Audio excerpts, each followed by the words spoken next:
La Chine et Taïwan connaissent un certain rapprochement sous le dirigeant de Taïwan, Ma Ying-jeou. Historiquement, les deux rives du détroit n'ont jamais connu une telle coopération. Les liens entre les deux rives peuvent s'accentuer davantage car Taïwan est en train d'approuver un bureau de liaison sino-taïwanais à Taipei.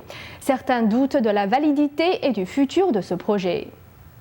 Un bureau de liaison entre la Chine et Taïwan pourrait être mis en place à Taipei et certains expriment leur inquiétude. Le cabinet de Taïwan a déjà donné son approbation préliminaire au projet du bureau.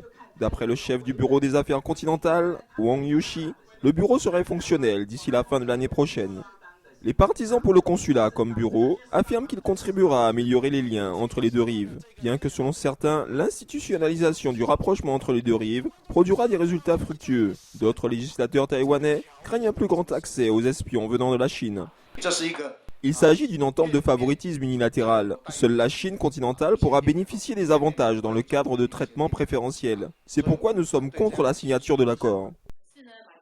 Dans le cadre des discussions préliminaires, le bureau de liaison pourrait bénéficier de l'immunité de juridiction civile et pénale de Taïwan. Encore cette année, 9 personnes ont été arrêtées pour espionnage pour le compte de la Chine. Selon certains législateurs, ce bureau et ses privilèges pourraient créer une faille légale. Une porte de commodité certaine en faveur de la Chine sera créée pour recueillir des renseignements. C'est comme si nous encourageons les bandits à envahir notre pays.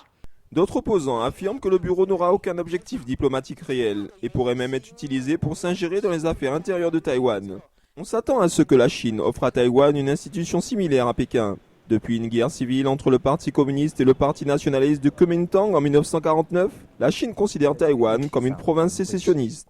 Le régime chinois vise toujours à unir Taïwan avec la Chine continentale en déclarant qu'il le ferait par la force si nécessaire.